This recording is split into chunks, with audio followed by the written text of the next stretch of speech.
Oi, oi, all right, how's it going? I'm Grant, you're you. This is the Doodle Review. It's another entry in our series Ulterior Underground, where we go deep on a certain topic in the world of alternative rock. Today, though, it's a special episode. It's a full conversation with Gene Trautmann, a man that has drummed for legends spanning both the garage rock revival scene and the California desert rock scene. He was, of course, the drummer for Queens of the Stone Age in that breakthrough rated R era from 1999 to 2001, and of course we get into that, but we also talk about his great work in bands like the Miracle Workers, Dig, and the many projects he's been involved with in the years since Queens.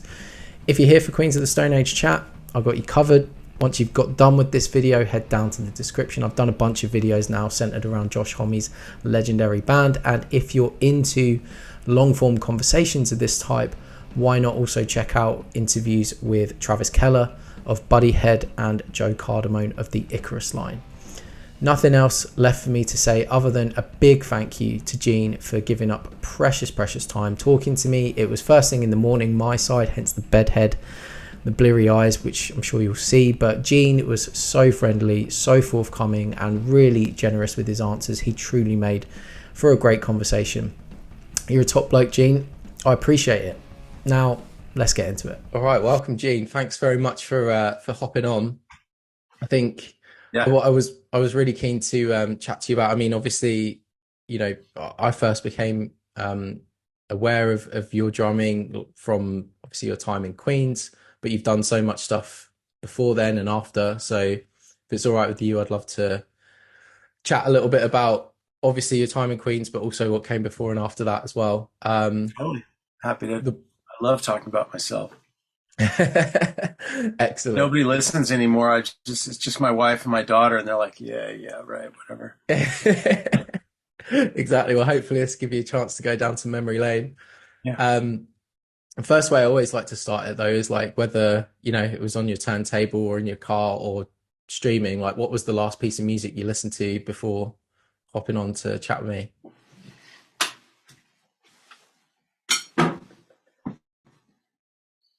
Well, there's nothing on the turntable right now. Let's see. What have you been listening to in general? Well, you know, I can't claim to be a purveyor of modern music. Like, you know, I've got like Led Zeppelin's Presence and Nice. You know, some Prince back there. Me and my daughter and my wife were having a dance party to Prince a little earlier. Oh, cool.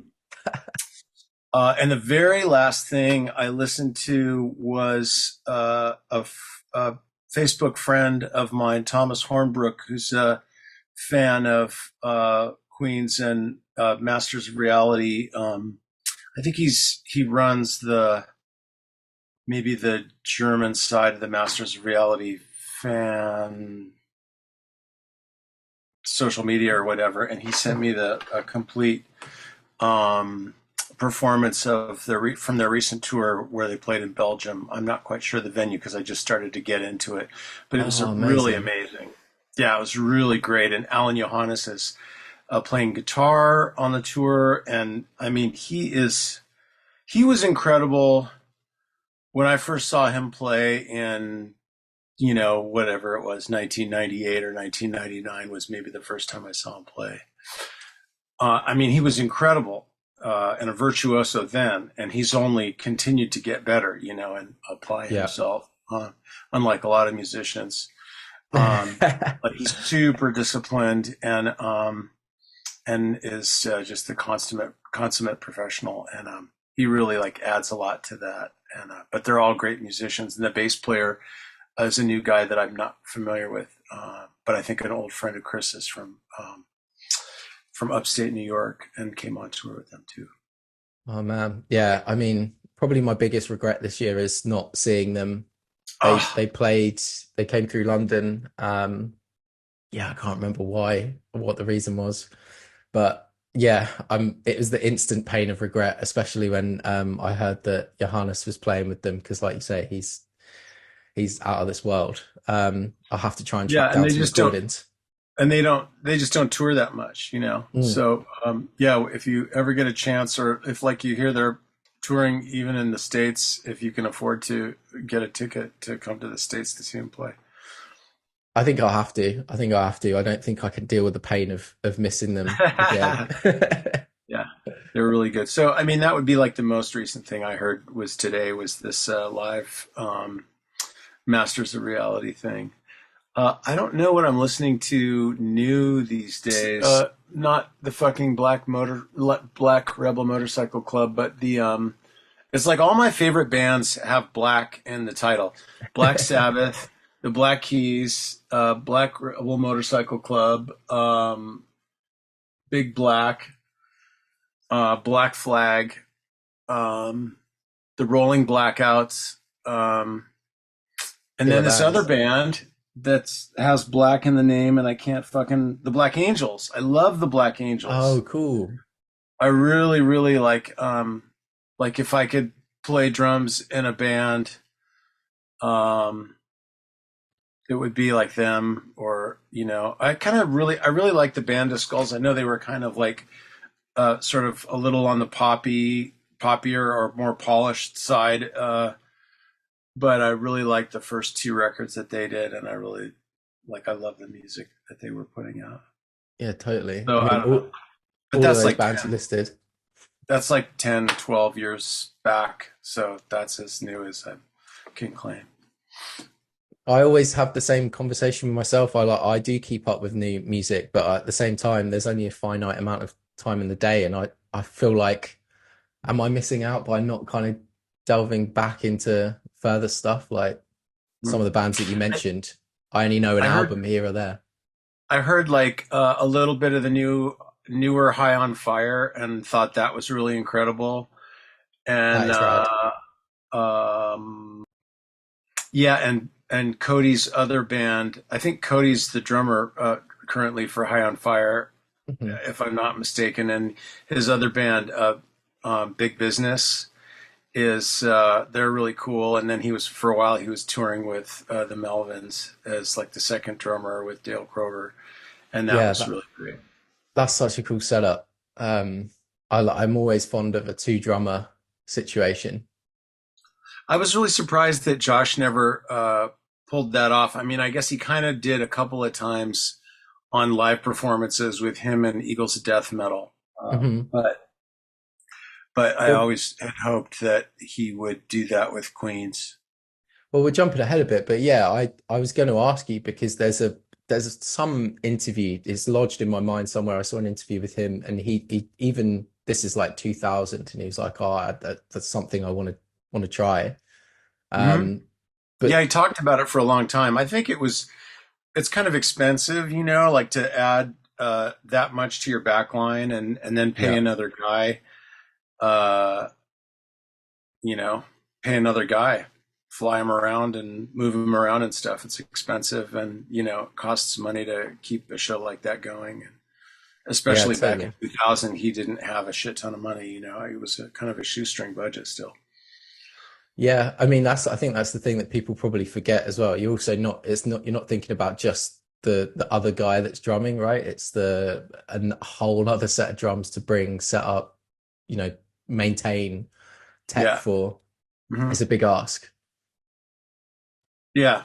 I mean, there were some cool jams. I think that maybe when Fatso Jetson was opening for Queens in '99, there might have been a two drummer thing a couple of times. There might even be some footage of that on YouTube. I'm not totally sure. Those guys Nice. are really great. And, Mario Lawley, Boomer, he's just so prolific. He has so many irons in the fire, and he's just putting out so much music. He's really like, there's like kind of a renaissance happening in his life musically, which is great, because he's the kind of the progenitor of stoner rock, if you will, or like the Yeah, definitely. godfather of. I love keeping So up with yeah, all of that. I was going to say, to before we get into the Queen stuff though, I think, am I right in saying, if we go back, the first band that you were kind of kicking about with, was that the Miracle Workers? yeah, yeah. So when I was 17, I joined this band, the Miracle Workers, and they were all a lot older than me. They were like in their mid-20s. Hmm. And they were, like a couple of the guys were record collectors and worked at record stores and were really into the Paisley Underground scene, the Hmm. 60s revival scene. And that had been sort of spearheaded in the 70s and 80s by a guy on the East Coast who put out a series called Nuggets, and a guy on the West Coast, Greg Shaw, who put out also a series of compilation records that were basically like rare and out of print 45s of singles that were like one hit wonder bands that were um, they had like one good fucking song and then an album of like filler or just not as great, but they had that one song that was amazing. And so collectors typically collected, and this is just my narrative. I don't know if I'm even right about this. Like, you want to ask a guy like Lee Joseph of Dionysus Records, who was Greg Shaw's roommate and who worked on those stuff. He'd be the guy to like talk to about that. You should probably interview someday, um, but anyways, it was those guys that I joined the band with that were hip to this kind of music, this '60s revival thing, where these newer bands in the '80s were bringing that kind of style back, both in like what they were wearing and how they were, the template for the music that they were writing and stuff. And so that I joined that band, and I was still in high school and stuff, and I was into like Rush and Yes and Led Zeppelin, and but couldn't play my way out of a paper bag, and but somehow I got the audition. I made the audition. I don't know how, but and that kind of like really changed my life because it opened me up to a lot of different kinds of music that I wouldn't have normally heard. Yeah. Um, I mean, dude, I think you're being humble because I was listening to Miracle Workers last night. I even ordered off the strength of it. I got on Discogs and ordered the album Overdose because that stuff's oh killer, yeah, man. I love oh it. yeah, it's kind of cool. I mean, like the recording is it's a little thin, like Hmm. and maybe even out of phase, but there's some cool stuff. That was recorded in Berlin in 1988. Oh, I was wondering because everywhere I found on Discogs, I was like hesitant to push the button at first because everywhere said Germany, and I wondered if like there's Oh, it was when you like go back bootlegs. whether it's like or if it was just another band with the same name. Sometimes that happens, There was but well, it there was a it makes band, the sense. Miracle Legion. There was a band, the Miracle Legion, that it was often conflated with our band, but yeah. So basically, so going back to what I was talking about with Greg Shaw, so he was Mm, the guy that signed. There were we had the Miracle Workers had a million record deals, and we like put out like one record with a different label every time we put out a record, it seemed like, or an EP. But we had a lot of vinyl out, which was great because it was an era back then when there were a lot of boutique labels and vanity labels that were just putting out project albums, that they were into. And mm, Greg Shaw was one of the guys who started making money off of that scene, and he had a really sort of robust distribution network, and he would go to all of the European record conventions and shows and stuff and promote bands that were on his label and buy and sell and trade records and stuff. He had a giant record collection on his own, and anyway, so he was responsible for um, he was one of the guys that was responsible for like that scene and putting that music out. But after that, the album Inside Out that we did with him, mhm. um, we we got asked to tour Europe for the first time in '87, um, and we toured that Inside Out record, which had already been out for like a year and a half. And we did surprisingly well. Like, people knew about us, and it was largely because of the work that Greg Shaw had done promoting Bomb Records. And so, anyways, we got in a van, and they booked a really kind of slipshod, weird tour for us that was incredible. I mean, for a young kid to be in a van with his band and to like, this was before the European Union. You had to stop at every border and get your stuff rifled through,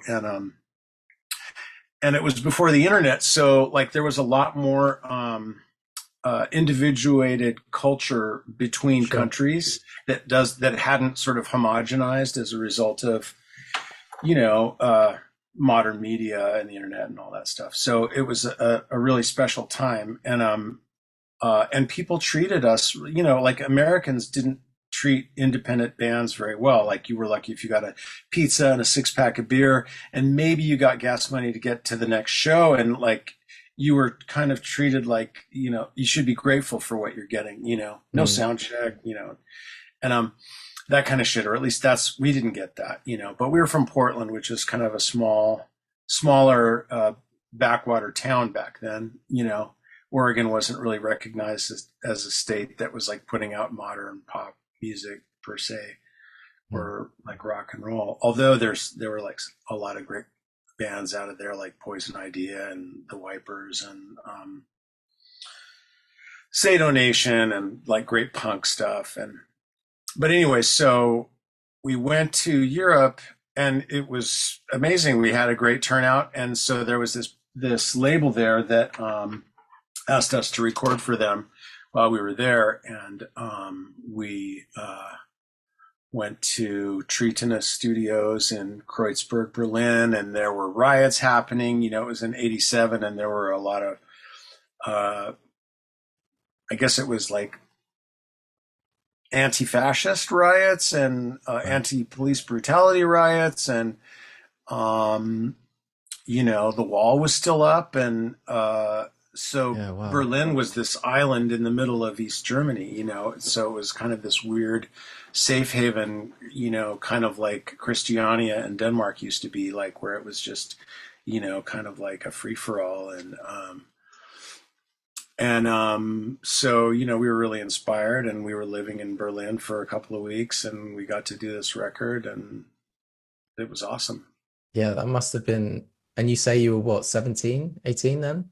I guess I was 19 by the time, because I was 17 in '83, so 18, 19.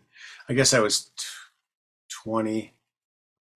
I guess 19 Um, or 20. that must have just been, as an experience at that Yeah, it was age, great. in that It was time, awesome.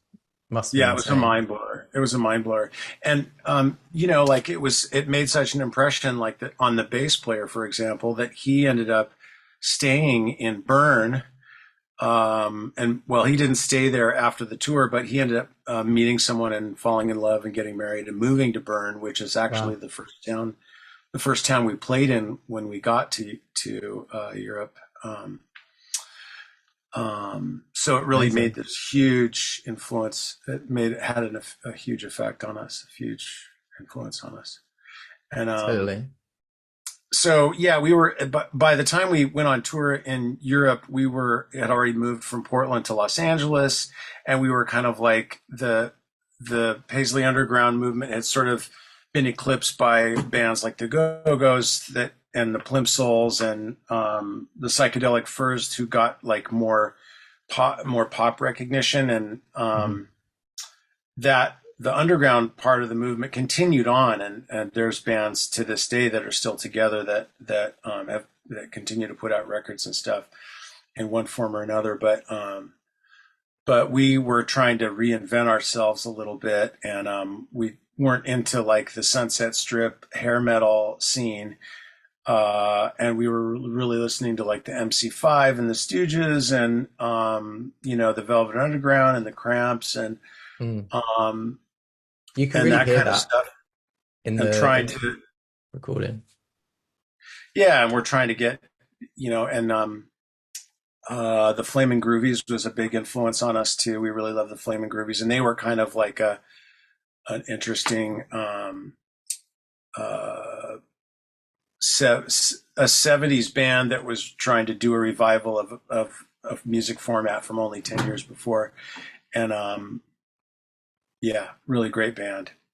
So, anyways, we were, influenced by all that and trying to reinvent ourselves and not be like bull haircuts and paisley shirts and beetle boots, and but like a little more grungy, and the irony is, of course, that the Pacific Northwest exploded as soon as we left the Pacific Northwest and moved to Los Angeles. It became like, fucking Nirvana and grunge this and Soundgarden that. It even happened actually the next year. We were on tour in Europe, and and Mudhoney opened up for us. And all these people were at the show. We were like, why are there so many fucking people at the show? This is insane. This is awesome. I think we've made it, but of course it was the Mudhoney fans. It wasn't the Miracle Worker fans at all. And we couldn't figure it out, and we kind of couldn't see the writing on the wall, but that's when Soundgarden's first record broke there. And Mudhoney was getting bigger. And then, a couple of years later, it was Nirvana and the rest of it. And, so yeah, that was my Miracle Workers story. I mean, it's a great band. I can't think of a better band to kind of start with at that young age. I've actually fallen massively for the music. I'm thinking of doing a whole sort of deep dive on them at some point. So maybe I'll have to have you back on and talk about the records. For sure. Yeah, there's they just so re-released. They just re-released that album Inside Out on another record label, which I should have done my homework, and I should be able to tell you the name of the label so I could plug it. But we'll do that after the fact. We'll fix it in post. Absolutely, yeah. I'll get it in there. Yeah, they got inducted into last October into the Oregon Rock and Roll Hall of Fame or whatever it is, and awesome. Was a thing, and then that record got re-released and stuff. Rightly so. Yeah. So things then, it was like the early 90s, because the band continued, right? But you kind of departed them. Yeah, I quit the band. The guys were messed up on heroin, and they had actually like done an intervention on me because of my bad lifestyle, and right. Then I kind of like cleaned up my act a little bit, and then I realized, like, Jesus Christ, these guys are all loaded, and so I stepped away, and I tried joining this band called I Love You, and they had a little bit of a connection with Chris Goss, and one of the important factors as far as my connection to the stoner rock scene, or whatever you want to call it, the desert music scene there, was that when the Miracle Workers moved to Los Angeles, we started playing at Raji's, and the house sound guy was Hutch, who was the sound guy for Queens of the Stone Age, of course, and Caius before that. So Hutch, when it was on tour with us in Europe, the last couple of European tours that we did, and it was because of Hutch and his friend, his good friend Dave Ketching, who I also met at the same time. It was because of those two guys that I was able to connect with Josh and the Desert Sessions, and so Josh got to know me. I auditioned for Caius later, and although I didn't get that, I lost that gig out to, and rightly so, to Alfredo Hernandez. But anyways, it was because of those guys, and the connection with Hutch was really what hooked me up with Josh. Totally, legend of the scene, Hutch. He's the man. Yeah, he's really an unusual guy. I mean, like, you could do a whole show on him, because not only so he's this sort of brilliant, another Renaissance man, right? Like Josh, I think, is a brilliant individual in his own right, a guitar virtuoso, but he also surrounds himself with these other virtuosos, or these other like very highly creative, highly motivated people, also who like do something that he can't necessarily do, right? So like that, the things that he creates and gathers become greater than the sum of the parts. And I think Hutch is like one of those guys for sure. Totally. I think that was the magic of the Queen, especially like in that early era, right? Because you've got these enigmatic figures in addition to Josh. You've got Nick, you've got yourself, you've got Hutch, you've got Dave Catching, Goss. even Alan and Natasha were kind of on the Abs- peripheral at that time. Like all of Absolutely. those people contribute to the vibe. Yeah, totally. And I think that Hutch, I mean, he was the highest sound guy for a long time, and Hmm. he wasn't just the sound guy. I mean, they were, when you're touring on that level, which is pretty small, you're like life partners, Hmm. and he had so much experience. He's like a kind of a generation older than Josh, at least, and brought a lot of his wisdom. And Josh always kind of respected Hutch's input and advice, and he had a lot of input on like what the lighting, how to do like really cool low budget lighting, and Hutch was responsible for like there was always like a backdrop of an oscilloscope or like a Hmm. projection of eyeballs and stuff in the early Queen stuff, and um, the use of smoke and uplighting and all that kind of stuff was like all Hutch's thing. And Hutch was like never a sound man to tell people to turn down. He'd always just like work with the volume levels that the musicians insisted on, and I think as a result that the front of house ended up sounding as good as it did on stage in a lot of ways, Totally. or arguably so, at least in the beginning. I love the fact that I know Josh always used to refer to Hutch as like the sixth member of the band, and the fact that like especially around the Rated R days, like he's in all of the promo shots. You see Yeah, people on like the Reddit forums these days, like the younger who's fans that or guy? newer fans being like, yeah, who's this guy? And you're like, oh man, you've got a whole load of mythology to learn about, which is really cool. And I used Yeah. to really, this is before like everything was on YouTube, but I used to Mhm. spend ages hunting out old shows, old Queen shows. Obviously, there used to be like quite a fertile ground of people like recording stuff. I feel like that was quite encouraged back in the day. People Yeah. taking camcorder Mhm. footage and Yeah. recording off the VHS, like there soundboards. were people, yeah, doing soundboard tapes, and yeah. And And I used to Hutch was love really seeing cool that. about that. And he'd let people do that. Josh was really cool about that too. I don't know if he still lets people do that, but he I think, I certainly, mean, there's he's like, still, as long as you don't sell it, you can do it. yeah, there's always enough, there's always recordings out there. I mean, it's such a different world now where everyone's got a Yeah. camera.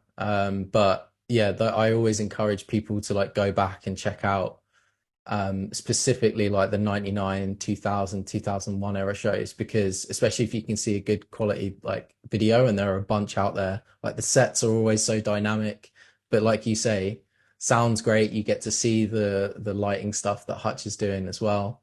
It's a really like golden era, I think. He had this great idea when the Queens in late 99, we opened up for Rage Against the Machine in LA at the Forum.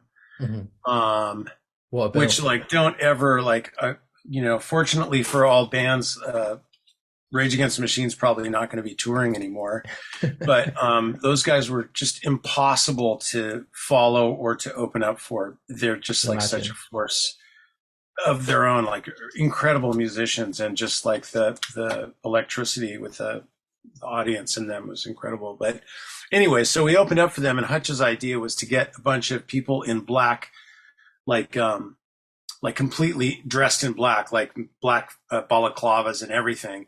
And then everybody had these high powered flashlights, and were sort of running around, crouching, and just shining flashlights on everybody. And that was like our light show for the. And he always had this cool kind of like theater, campy theater, art theater light show concepts. I love that. That's so cool. Yeah. I hope there's some footage out there of it somewhere, because that sounds amazing.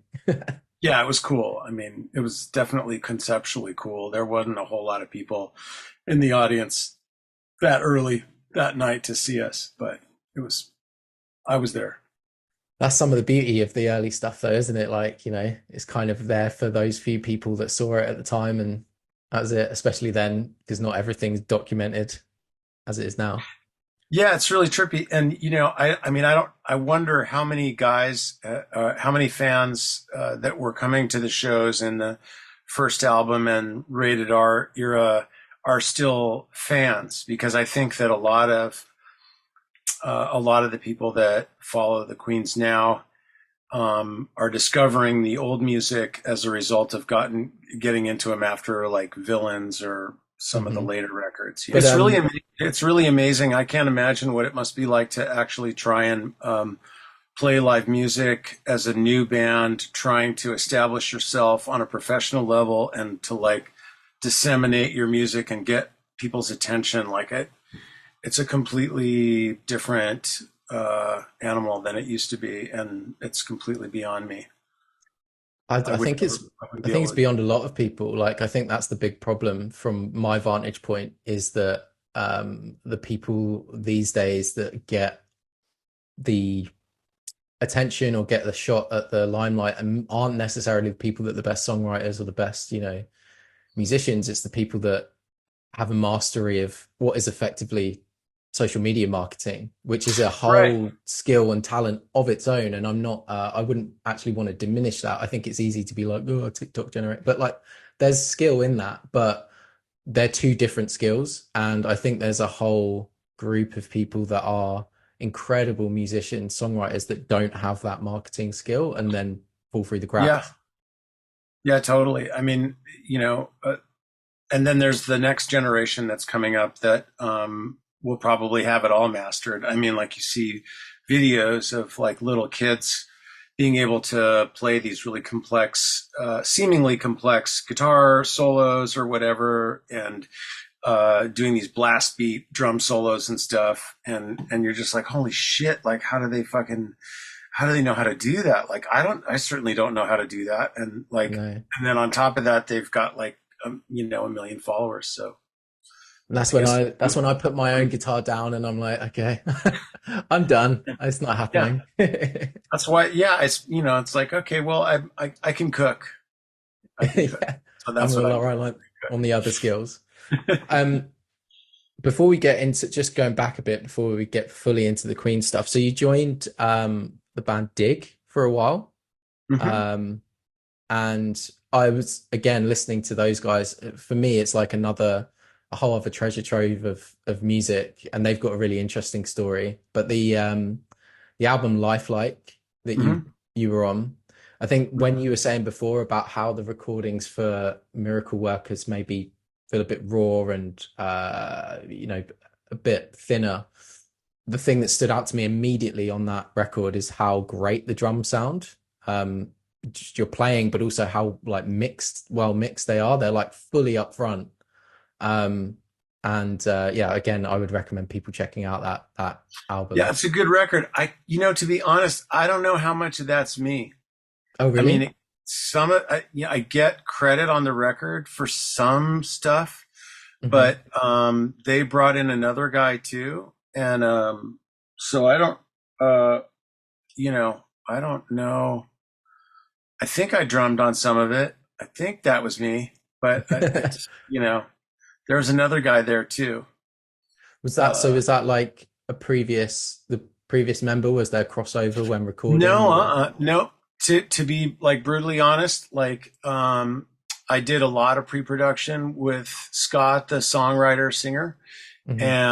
and when it came down to recording, uh, there was a producer named Neil who was like, I think he wanted to get his own guy in there, like his own drum guy in there. Right. So I did a lot of tracking. We recorded at Sound City, and in fact, I think I met Dave Grohl and Taylor Hawkins in the hallway at Sound City because I don't know, they were tracking something there. This is it might have been their first or second record, must have been their second record. Yeah, maybe. But Sounds about right. anyways, they were hanging out, and but I remember after Valentine's Day, I was done. I think it was only like a week's tracking or whatever, which is extremely luxurious by today's standards. But Mm. and then I went on vacation or whatever, and then when I came back from vacation, like some of that stuff hadn't been kept. So you know, How do you deal with that like thing? Because you know what, seems. dude, I don't deal with that stuff very well. I would like to say that I am a very like wise, philosophical, not resentful, magnanimous kind of person.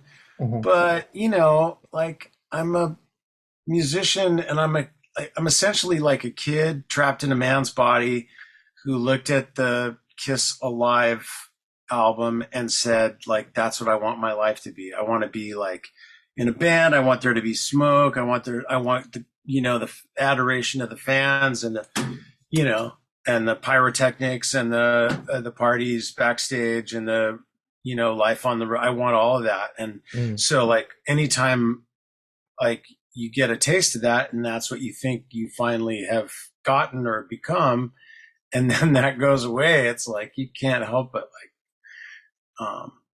I mean, you'd that's, be a little butthurt, just a little bit, I would be, I think it's cool when people are like, I don't know, like you say, have that kind of like wise aspect and are like, yeah, it's all part of it. But also, I think sometimes I'm like, I don't know if I always trust that, because I think it's just natural to be like, yeah, kind of sucks. Yeah, I mean, like anytime anybody gets fired from anything, it's like fuck you. Mm, But what I will say is, as far as the Dig thing goes, like there were some good songs on that record, and they were definitely like that record. They were definitely like kind of trying to figure out like what are we, because the record before that was really great. Like it was like it was like sort of it was their first real record. And so they had these like really polished songs that they'd worked up and played live and done all this stuff with. But then the second one that was Lifelike, a lot of the band members had sort of the band had foundered and the drummer, I think quit or was in rehab at the time or something. mm. And different people had gone in different directions, and Scott was trying to reinvent the music a little bit and was listening to Train Spotting soundtrack and was kind There's of a lot getting of Britpop vibe actually in there, which was yeah, what I was thinking when you hear it. Like there's yeah, some super definite, into Blur yeah. Oh, and that's interesting. yeah, But yeah, so computer music and Radiohead, super into, Radiohead was like kind of dominating the airwaves too. And then a lot of labels were also like, you guys got to like sound like the Foo Fighters because look what they're doing, at that point. So there was also that. there was definitely, it feels like there's an attempt I was thinking that at the time, but like that there was an attempt to try and do everything all at once on a lot of those songs. Like there's a little bit of this, a little bit of that. And I was Yes. like, wow, I think it kind of is cool in a sense. I sometimes like that, just because it's a bit bizarre, but I can't imagine it finding an audience very well because it's not enough of any one thing. Yeah. I mean, I don't think it stuck. And I would imagine, I can't speak for Scott or Johnny Morris, who's the guitar player and a really good dude. Mm, Um, I can't like speak for them, but I would imagine that that's not their favorite record. mm. So Well, it wasn't long after that until obviously you sort of reconnected with Josh and fell into the Queen's fold. And so, yeah, we maybe did. you I could. did right after that. I did Desert Sessions 5 and 6, and that I was going to ask what came first, and did you join the touring around that time as well? Like, was there touring before recording R? yeah, so I did Desert Sessions 5 and 6, uh and then also I think even before that, Josh was he was just like kind of doing kind of like Desert Sessions, but not exactly. He was just doing pre-production for the first Queen's record, and Right. he didn't know, like he was looking for band members and he's trying to come up with a sound.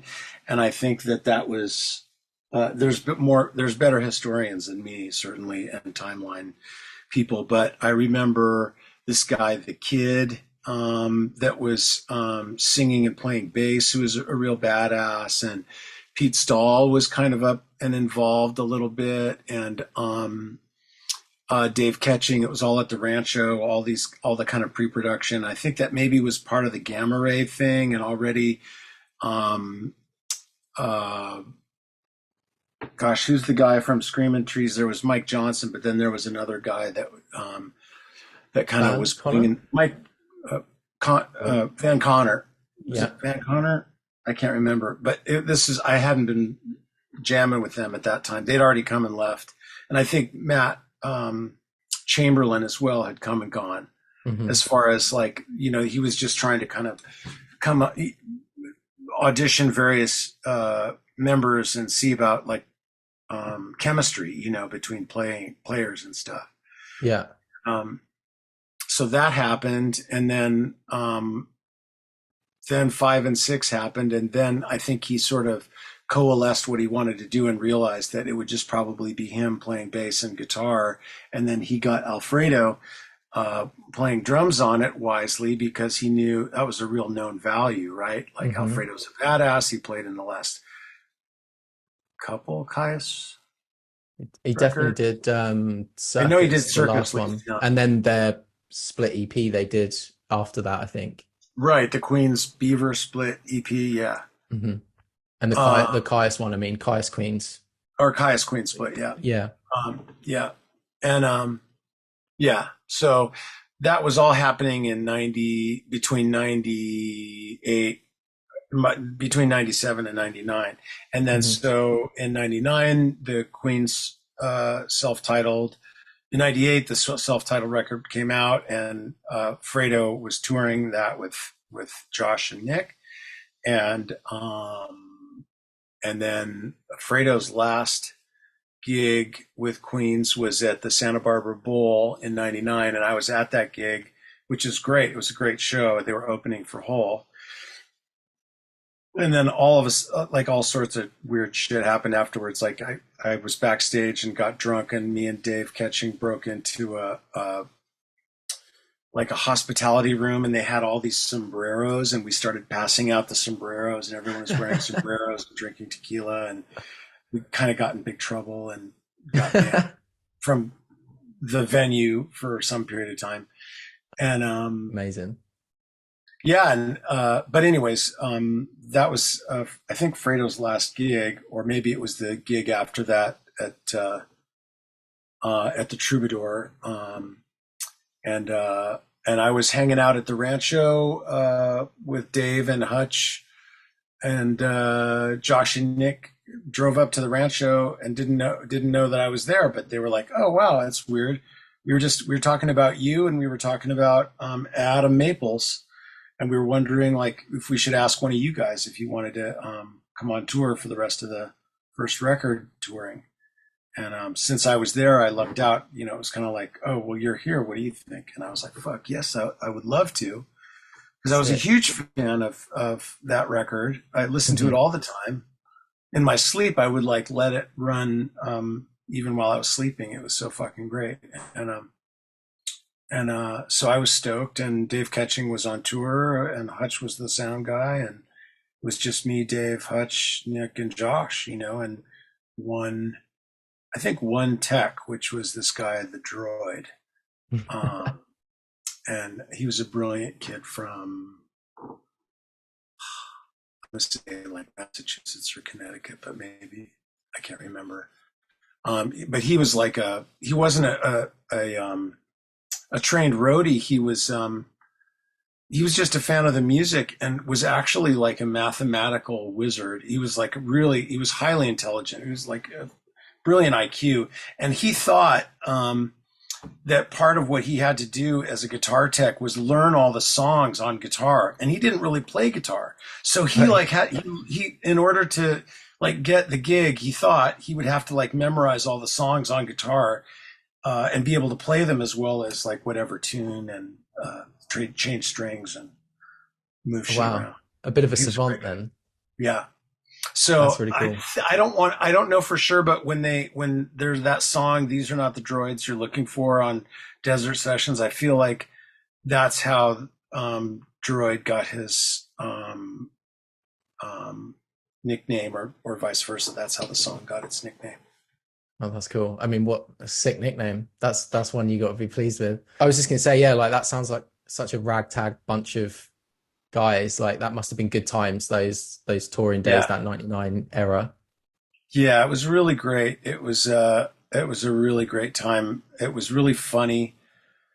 Um, there weren't a lot of lifestyle issues with anybody. It was just like, I mean, there was a lot of partying going on. I'm not going to Hmm. say that there weren't a lot of lifestyle issues, but like it wasn't the dark side, of Yeah. anything. It was just like, man, a lot of laughing and a lot of joking around and a lot of playing and a lot of traveling and camaraderie. It felt like, which is what I'd always thought a band would be, and always had hoped that I would be able to find again after the Miracle Workers.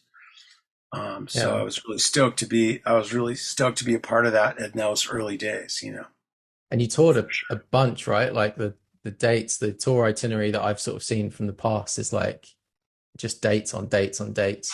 Yeah, 99 was we toured a lot. I joined in June and we toured like July, August, September, even some dates in October and November. Hmm. And then, I think recording started, I want to say in January. I think recording started in January, for Rated R. Right. This must have been a quick turnaround because the record came out that same year, right? It So, did. The record came out on June 6th of 2000, and I think we started recording in late December or early January. I can't remember exactly. well, that would Oh, check well, out. it had to have started because there was this huge end of the end of the century party that happened at the Rancho that year too, from Mhm. '99 to 2000. It was like a 3 day debauch at Rancho de la Luna and the surrounding houses. Oh my God, that must have Um, been insane. that was great. Queens played and Earthlings played and Molly Maguire's band played. Um, like a shit ton of music was happening, and there was like naked hot tubs and lots of mushrooms and all sorts of other things happening. It was Yeah, I great. bet. That kind of checks out, right? Because I think the law or whatever that I've heard about Feel Good Hit of the Summer is it was kind of written off the back of that mega party. Yeah, maybe so. And I mean, I can't speak for Josh and Nick, the songwriters, but it definitely felt like for me, after coming back from that tour, it was really hard to sort of like reconnect to life at home, and Hmm. we kind of referred to it as having touritis, where, you're going out to bars until 4 in the morning every night just because that's that's your sleep schedule. And, Yeah, you don't you become stop. nocturnal in the end. Yeah. Yeah, totally. And so, So what do you remember of the tour of the recording for Rated R? Because you there's it's kind of a split album in terms of drumming, right? yeah, You there's Nick right. Lucero as well. Yeah, Nick Lucero. Yeah, great drummer. Great drummer. And uh so yeah, um after that, whenever that Rage Against the Machine opening slot at the Forum happened, that's when pre-production was happening for Rated R. I think we were doing it Mates rehearsal studios, like a lot of bands do there. And um Josh just, he decided on who was going to do what. Like I did Feel Good Hit of the Summer and Ode to Clarissa and a couple of other tunes. And, and Nick Lucero like did the lion's share of the drumming on the rest of the songs. Or then there was like, I guess Autopilot was Josh. Hmm. And then there was a couple of songs that didn't really have drums on them. But man, Nick did great work, and in fact, like it's unfortunate that he doesn't get more recognition for it, because the truth be told, like most of the times that people tell me that they love the work I did on Rated R, it's actually Nick Lucero playing. So Right. Well, there love seems what to you be a did real on Better Living Through Chemistry or like whatever. there seems to be a real split in terms of like the stylistic, I suppose, when you look at the tracks that you drummed on versus Nick. Like, obviously, like you say, you've got like Quick and to the Pointless, Tension Head. You got the real rockers like Monsters in the Mhm. Parasol, and Mhm. then some of those more expansive ones. Then that seems to be where Nick comes in. And so, Yep. did you say did Josh actually do the drumming on autopilot? I want to say he did. Ba, boom, boom, ba, ba, boom, boom, ba, boom, ba. Yeah, that was him. Oh, cool. I never knew that. That's pretty I cool. think I think he does that. And then yeah, uh yeah, Josh just kind of decided on that. I think in his mind, I came from this garage band, the Miracle Workers, and so he kind Mm, of wanted to like throw the rockers and the shorter songs and the more like bombastic uh stuff at me, and then have the the harder, more complex songs he gave to Nick. And it's incredible, Nick got chicken pox right. for the session, and he was like he had like 103 fever when he's playing these songs. I mean, Oh, he shouldn't have wow. been playing, but it's like you're not gonna miss that gig, right? I mean, even then we kind of knew that something good was gonna come of this, and so Hmm. um, and I was kind of like chomping at the bit, like, oh, gosh, I hope he doesn't show up because I'd really like to play on these songs, but he played on them, and it's a good thing that he did because he did a great job on all those tunes. He was really great. And But I I could think never let. Go ahead. What? I was going to say I think you both did. I think it's a classic record. It's really a great record, and And I mean, the tracking of it is really good too. I mean, like, mm, there's not a lot of records that I've played on that I really feel proud of, but that's definitely one of them. Or 100%. the one. You know. And so, is there anything else you remember from the recording of that record, or because there was a lot of people in the mix? If you look in the Yeah, credits, people like were so many coming and guests going. coming in They and out. they took a long time to do it, and they had a long time. They were given a lot of, it was kind of the very tail end of the era where, developing an artist and investing in an artist and giving them room and finances to kind of do what they wanted to do and giving them the freedom to do it, at least from my perspective, my fly on the wall perspective. It seemed like they were really able to do that. And the engineer was this woman, Trina Schumacher, who was Mhm. brilliant, brilliant. I think she'd worked on Alanis Morissette's record. She has a she has a CV a mile long. She's just like recorded and engineered a bunch of records, and just great energy coming from her. And she moved very quickly, and she was one of those early Pro Tools geniuses. And we were working in Studio B at Sound City on a Neve board that had full automation, and we were tracking 2-inch tape and Pro Tools at the same time, I Wow, guess, was what was happening, I think. And so it was super tube, lots of tube happening, tube sound happening, but it was also a digital record, that's but like a with at least loss possible in the yeah. I think you transfer. can tell there's definitely like it feels like an analog recording. Um, I think you can just hear that, which is really cool. But that must have been like super hectic setup to get right to have like both of those things happening at the same time. Probably a bit of a lost art now as well. Yeah, no pun intended. I think that also there was a couple of other engineers, like assistant engineers, that were working in the background to make it happen. There was a lot of really talented people at Sound City at that point. Mm, And it was because Sound City was like this a hub of talent and people, and it was like there's this drum shop in Los Angeles called Pro Drum, and mhm. it was kind of like Pro Drum, where it's like there's genius drummers coming in from jazz, from punk, from rock, from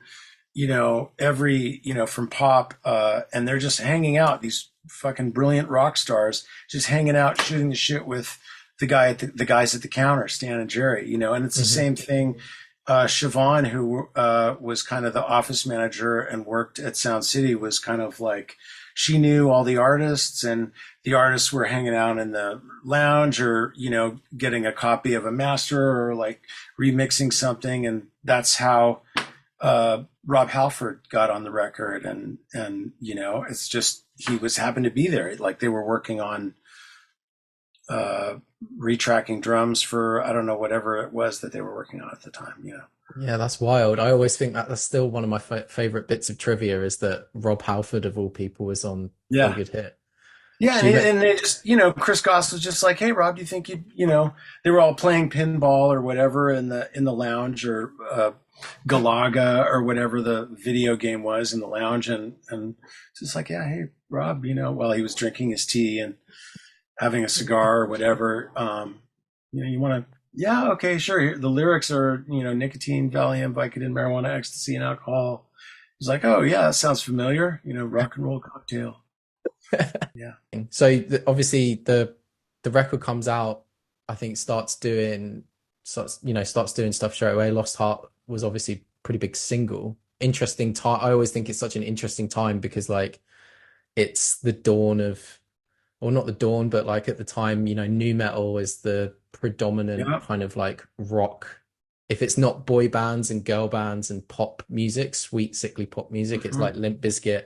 But then Hmm. in the midst of that, somehow Queen's kind of found a niche and, kind of just found that ladder up. And do you remember like what that kind of rise felt like?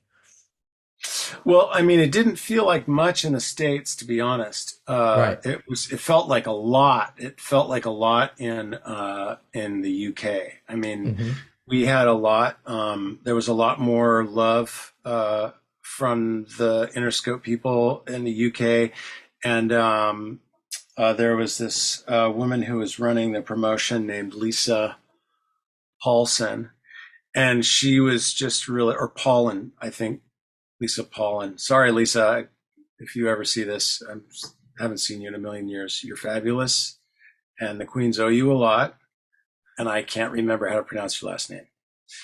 But she was responsible for all this really great like photo sessions, and showing up at the right parties and doing the right things and playing the right little radio shows, and coming up with these little business cards that you could like crush up your cocaine with, and then like distributing fake cocaine, that was just like, I don't know what it was, like baking soda, like they had like some bouncers. Like what I had heard is that there were like little cocaine seals that had been like folded up that Right. were part of the advertising. And then the guy who looked like a bouncer was like, "Hey, this is not drugs. Don't do these drugs. These are not drugs." And they weren't, of course, right? But nobody knew that. And so there That's was so like cool.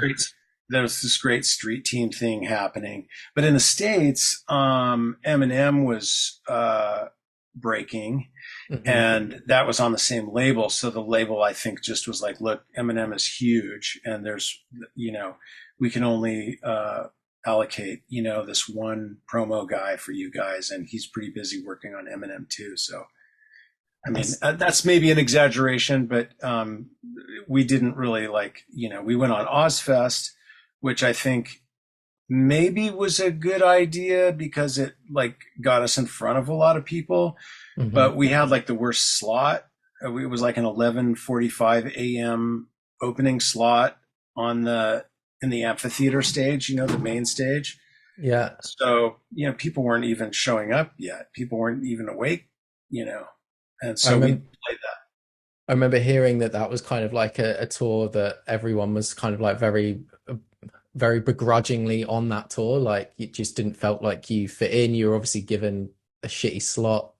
And I Yeah. remember hearing that you like were all wearing white because everyone was in their kind of like super gothy thing. So it's just like trying to do everything Oh, to like rub the audience the wrong way. I just remember I always thought, Josh always would say that we're wearing white because we're dressed like lines of cocaine or whatever. Like it was always like the cocaine reference seemed like.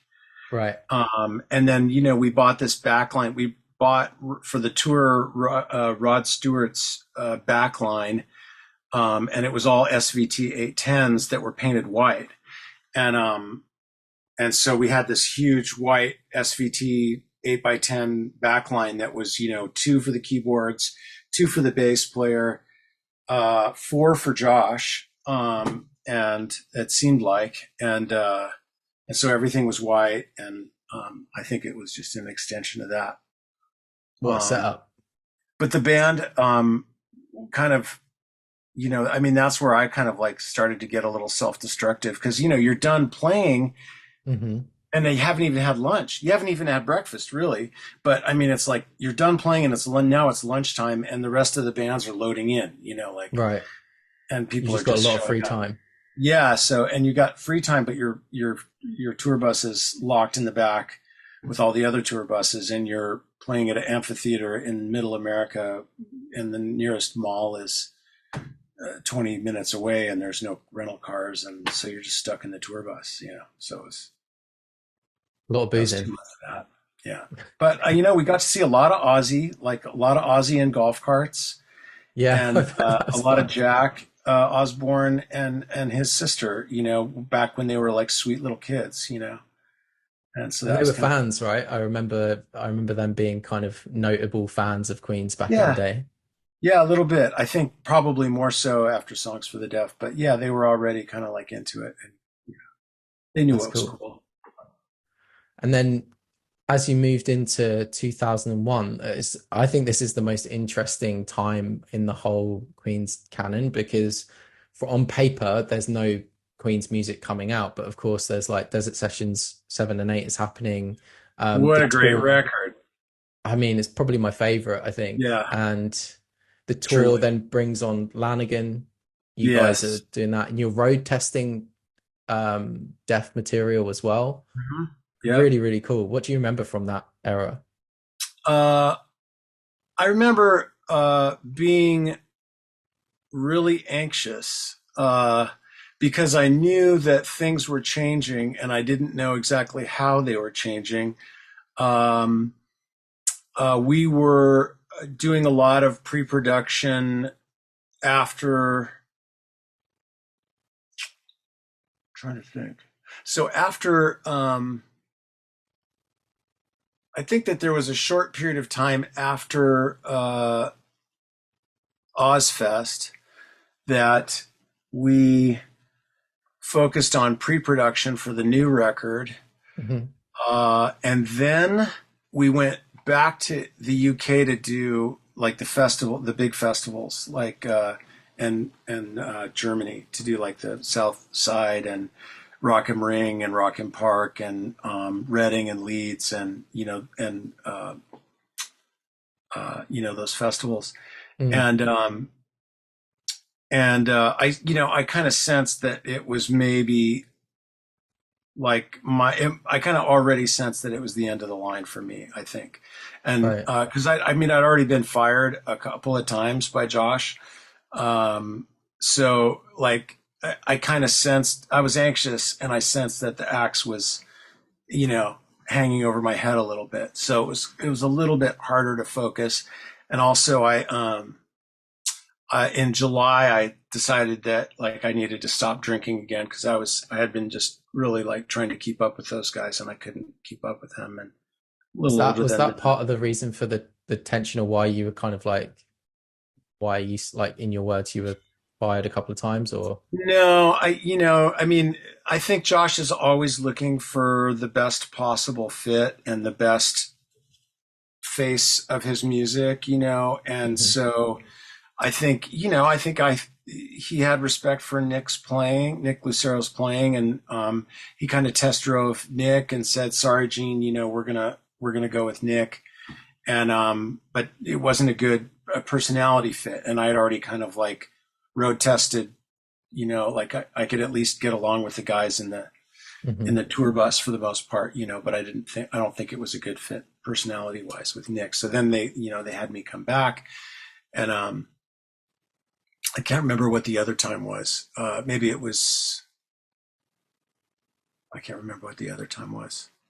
Oh, I guess I counted the other time getting fired was when, because when I auditioned for Caius, he kind of was like, "Yeah, you're in," but then it was like 2 weeks later, it was like, "Nah, Fredo got the gig, so don't come out for rehearsal." Um, That's so, rough. yeah, and I had a lot of like clinging. It was like, for me playing music, I didn't have like all the right motivations. A lot of musicians are trying to hone their craft and they're playing from their heart and they're called to perform and they're called to express. And I certainly felt that. And I was definitely like completely turned on by improvisation, especially live improv. It's really exciting, and you get to do that with Josh sometimes when you're playing Queens. Mm. But like my whole life, it was also a huge ego feeding proposition. Like I needed to know who I was and if I could be in a gang or in a band or have a sense that I was in a family or in a group of people, it gave me a sense of security and identity, right? And like Mm. if people were clapping for me and like maybe I didn't believe that I was good enough, but I believed that you were clapping, so you must be right. So maybe I am okay.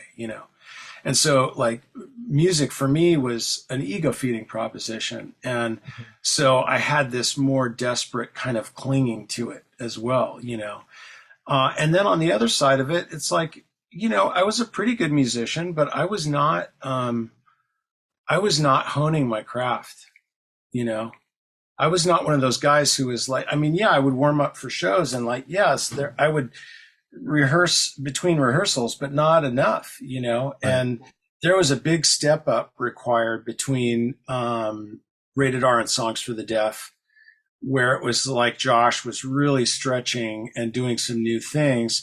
And, I had come up with what I thought were really great parts, but it was challenging for me to execute those. And timing wise, at the same time, he's had this long relationship with Dave Grohl. Mm. And he knew for a long time that Dave was interested in playing and maybe he was going to get him on Rated R, but that didn't happen. And so he knew for sure that Dave was going to guest on Songs for the Deaf. But then, uh, Taylor Hawkins had a drug overdose and Mm. was in a rehab, and they decided to cancel the tour. And Dave was magnanimous about like giving Taylor the space to recover and get well so that he could get back in the band and they could start things up again. So Dave had a lot of free time, and and Josh was kind of like not stoked on. I think he wasn't super stoked on my playing, particularly when he had the brilliance of Dave Grohl in the wings, like waiting to step in. So like, Mm. there's no, you know, Was but that so the touring before that it was great, but I was super anxious at the same time. I was like trying to do better and like, but I had also just quit drinking and I was like still on the road, and I was like kind of isolated, and that's it a was lot. super challenging. It was super challenging. Yeah, Yeah, I can imagine that was quite hard. I definitely wasn't able to rise to the occasion at the time, but I don't think that even if I had been able to, you know, like there's me and then there's Dave Grohl, like it's just like it's just such a magical combination, those two, that Mm. there's no denying that. But it's taken me a long time to like, you know, I believe was that gonna that was say, true. I was kind of like, I was really bummed that it happened. I was really bummed about being let go. I Yeah, it think was that tough. again, same as we were saying before, like it's only natural, right? It's only human nature, and you'd obviously given so much to the band and had such an experience, and I Yeah. think anyone can relate to what you were saying about that, like the part of being in the band, that feeling of the validation that you get from the people that you're with and then the audience as Yeah. well. So it's a lot to wrestle with to not have that, and then also to have this feeling of someone else coming in and doing it, and then obviously it gets all of the acclaim that it did. But you're on Def, right? You're on Yeah. Millionaire, Go with the Yeah. I play Flow. on Millionaire. I play a little bit on Millionaire, like, and I play on Go with the Flow. At least that's my understanding, you know. Um, but um, I've never been able to like. I'd never found out from Josh for sure if it's like, is it all me, or is it Right. like, you know, did Eric Valentine like do some magic? But when we were working on Go with the Flow, a long time before the Songs for the Deaf is when he started messing with that song. And when he showed it to me, I think we were at a sound check in Denver, and it was wintertime. And I bet it was wintertime 99 in Denver. Oh wow. And, So it's and been about for a bit. yeah, he'd had that song for a long time. And I just knew, I was like, dude, this is such a fucking great song. You have to promise me no matter what, you let me play on this song. And he did. He kept his promise, you know. Well, I So always like I give him noted props for keeping his promise. the if you look at the set list for the tour that they did with Grohl, they never actually played. I'm pretty sure someone will take me to task, but they never actually played "Go with the Flow" with Grohl Oh yeah, live. yeah. So I kind of lends credence to what you're saying that it was kind of your baby Possibly, drum wise. possibly, possibly. But man, I mean, Dave did such a great job on that record. Truly, I mean, and he's really, you know, like all you got to do is like look at his track record. You know, he didn't just play on one or two great records. He's played on a lot of really amazing records, and his performances are stellar. And he's just one of those kind of guys like Danny Carey or Josh Freese who just has like he's got something really special. He's has a real Mm. gift, you know. And on top of that, he just you know he puts in work and he's that guy. He's amazing, Yeah, I mean, I undeniable. know a lot of people would be like, he'd love to see more of him behind the kit sometimes. I think certainly that's my thing, like, because it is so great. But yeah. Yeah, And so, but so what happens after you finish up the touring right up to pre-production on Def, and then obviously you don't return for the following tours. Is there a period of yeah.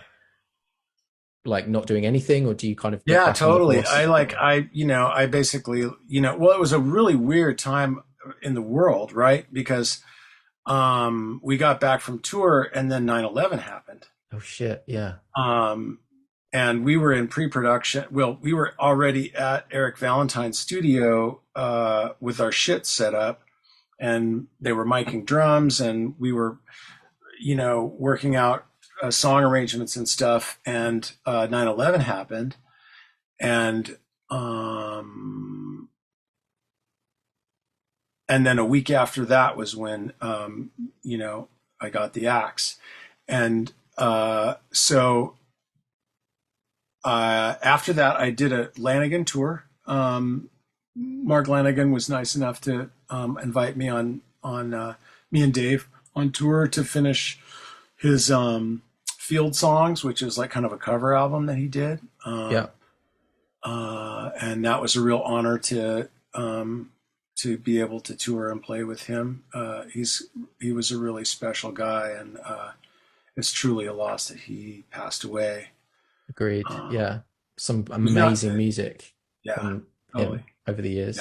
And especially at that time as well. He was not a particularly easy guy to interact with. Sometimes, like you know, it's weird. Like it's too bad that sometimes like the greatest musicians can be so persnickety and sometimes kind of fucking mean. But man, when he was good, he was so good. Just like Josh, you know, like extremely charismatic, extremely funny, extremely Mm. brilliant, and always good at making you feel included and like you're the center of what's happening along with them, you know. So that was really great, touring with um,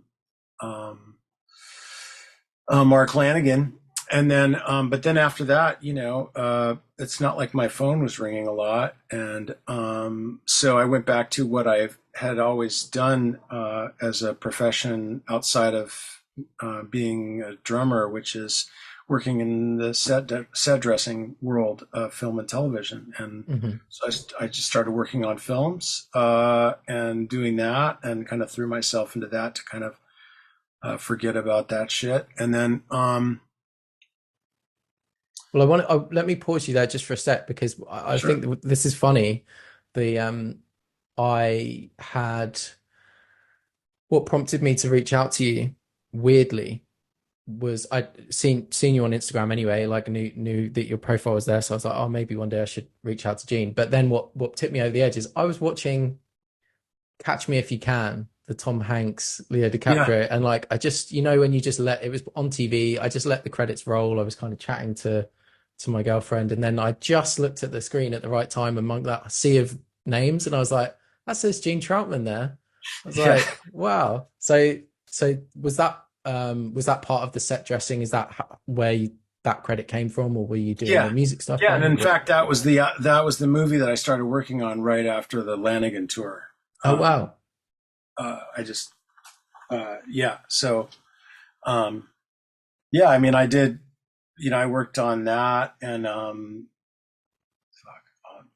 I've just like, 25 years, of a career doing that. So Mm, lots of movies, lots of television shows. It's kind of, when you live in Los Angeles, a lot of, a lot of the people in the film business, if they didn't go to film school, they're either ex prison, they're like ex cons, or they're ex musicians, or like drug addicts, alcoholics that have like somehow like gotten their shit together and are able to like show up at 6 a.m. to work, and mm, be sober. And so I was a little bit of all of that. And so there was a place for me there. And I had kind of started doing that in the early 90s, um,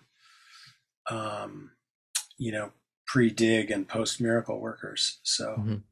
so that was kind of like my fallback position. And I really just sort of dug in for a couple of years while I was trying to find myself. And then I went to music school for a while. I got a teaching degree, kind of a low level credential for teaching music, and then kind of got back into the music scene a little bit, and Mhm. after that joined Eagles of Death Metal. Josh was magnanimous enough to ask me to come back into the fold a little bit, and I joined Eagles of Death Metal for a couple of years and Was that fun? toured on.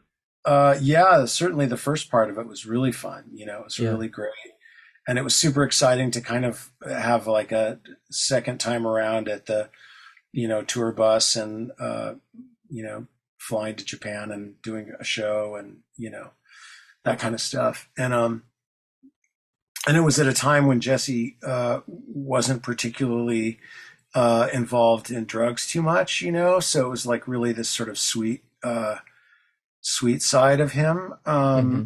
that was really, because he's super smart too, and really funny, and really well. He has a very educated ear in music. Like he would be a great DJ. He has a lot of amazing knowledge, and talent when it comes to that and public speaking and stuff like that.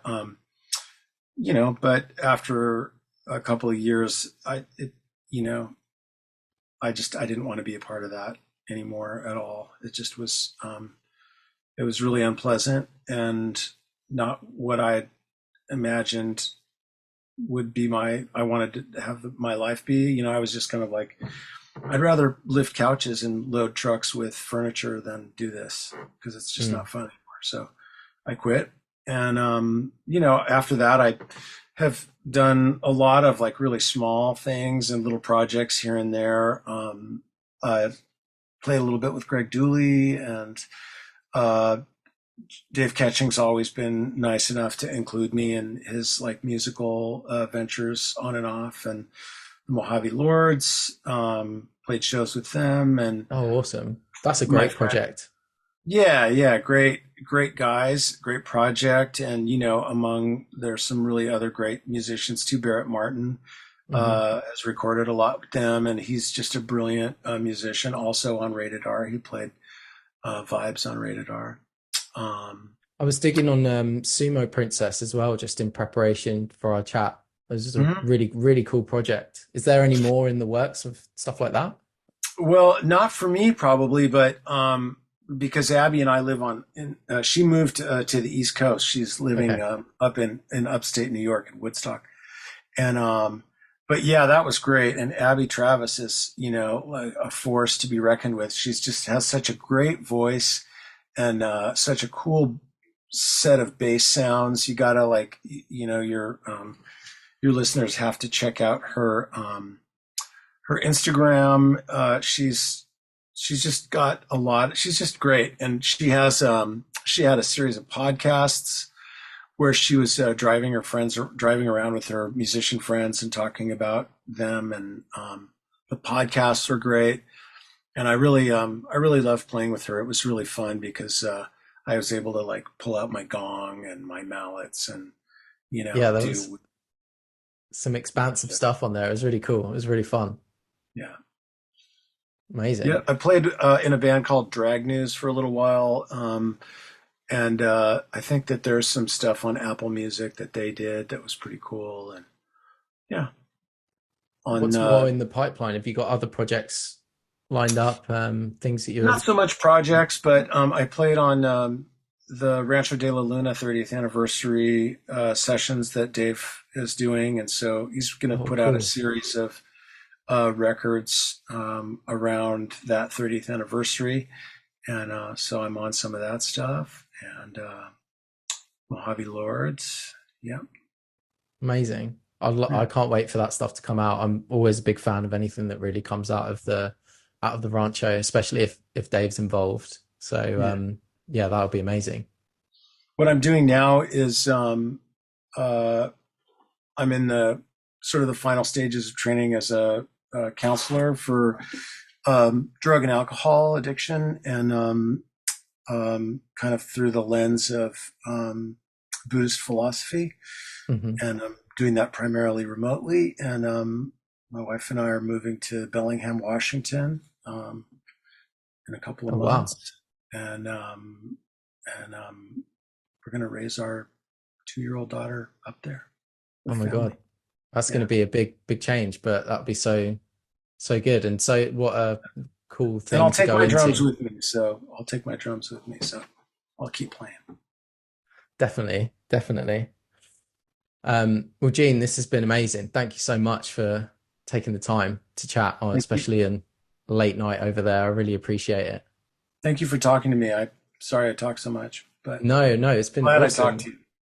And I mean it when I say I'd love to do some more stuff about the miracle workers, because I've really into that stuff. So yeah, I'll have to hit you back up for another chat about them at some time. For sure, and I can connect you with the other members who are very hilarious in their own right and great people to talk to. I would love that. Amazing. Yeah. All right, Gene. Thanks so much, man. Enjoy the rest of your evening. All right, you too. Bye, mate. Take care, mate. All right, if you made it this far, just another short message to say thanks to Gene for being a fucking legend. And thanks to you for watching. Please feel free to leave me a comment on what you thought or what you liked about this. And if you'd be interested in seeing more interviews, give us a subscribe, because honestly, the higher that number is, the easier it is to get guests on. But stay tuned. In a couple of weeks, we've got a full interview with Josh Garza of 2000 space rock legends Secret Machines. Till then, mind how you go. Take care. Cheers.